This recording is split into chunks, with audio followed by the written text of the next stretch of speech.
আসসালামু আলাইকুম। আমরা গিয়েছিলাম অরোরা থ্রিতে এবং অরোরা থ্রিতে বাইরে থেকে দেখতে এরকম কিছু পেন্টিং এবং স্কেচ দলে দেওয়া আছে, যেগুলো দেখতে অনেক সুন্দর লাগছে। এবং সিঁড়ির উপরে ঠিক মাথার উপরে এরকম ভাবে কিছু টবে ঘাস ফুল এবং অন্যান্য ফুল লাগানো আছে, দেখতে আমার ভালো লেগেছে। এবং অরোরা থ্রির ভিতরের দিকে এরকম একটা জায়গা আছে আলাদাভাবে, পার্সোনালি এখানে বসে খেতে গল্প করতে পারবেন আপনারা। এবং অরোরা থ্রির বাইরের দিকেও সুন্দর, কিন্তু এই জায়গাটা অনেক ছোট্ট এবং সিমসাম। অরোরা থ্রিতে ভিতরে যে আলাদাভাবে জায়গাটা আছে, জায়গাটা ঠিক এটা। এই জায়গাতে একটি পেন্টিং করা আছে এবং সব মিলে দেখতে সুন্দর। জায়গাটা অনেক সিমসাম এবং ভদ্র, ভালো, সব দিক দিয়েই ফাঁকা ছিল আমরা যখন গিয়েছিলাম।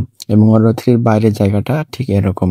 অরোরা থ্রি একটা ছোট্ট একটা রেস্টুরেন্ট যেখানে আমরা গিয়েছিলাম এবং আমরা ওখানে অর্ডার দিয়েছিলাম Aurora three special item juicy pasta এবং ক্রিস্পি বার্গার। জুসি পাস্তা আমার ছোট ভাই তার ছোট ছেলেকে খাওয়াই দিচ্ছিল। তারপরে জিনিসটা অনেক গরম ছিল, তার জন্য আমি বললাম শুধু ওরে জাস্ট টেস্ট করার জন্য হালকা করে মুখের সামনে একটু দে। তো আমার ছোট ভাই তারে দিচ্ছিল। তারপরে আমাদের জুসি পাস্তা চলে আসছে। এটা হচ্ছে আমার ছোট ভাই, সেও খুব পছন্দ করেছে জুসি পাস্তাটা। তারপরে সে অর্ডার দেয় এবং আমার অর্ডারের পাস্তা চলে আসার পরে আমি খাই। এবং আসলে এই অরোরা থ্রির এই জুসি পাস্তাটা আমার কাছে বেস্ট মনে হয়েছে। অন্যান্য খাবার বেস্ট থাকতে পারে, তবে অরোরা থ্রিতে জুসি পাস্তাটা অনেক ভালো। আসলে আমার ভালো লেগেছে খাবারটা। তারপরে প্যালেস, আমার ছোট ভাই, ও মাঝে মধ্যে এখানে আসে, তো আমাকে বললো যে ভাইয়া জুসি পাস্তা নাও, এখানে যথেষ্ট পরিমাণে এখানে এই জুসি পাস্তাটা অনেক ভালো এবং অনেক টেস্টি। তুমি বার্গার খেতে ভালো লাগে, তোমার বার্গারের থেকেও বেশি ভালো লাগবে এই জুসি পাস্তাটা আর কি। তো আমি ওর কথা শুনে নিলাম। আসলে দেখছি বার্গারের থেকে বেশি খেতে ভালো লেগেছে। এবং আমার ছোট ভাই কি, আমি তারেও বললাম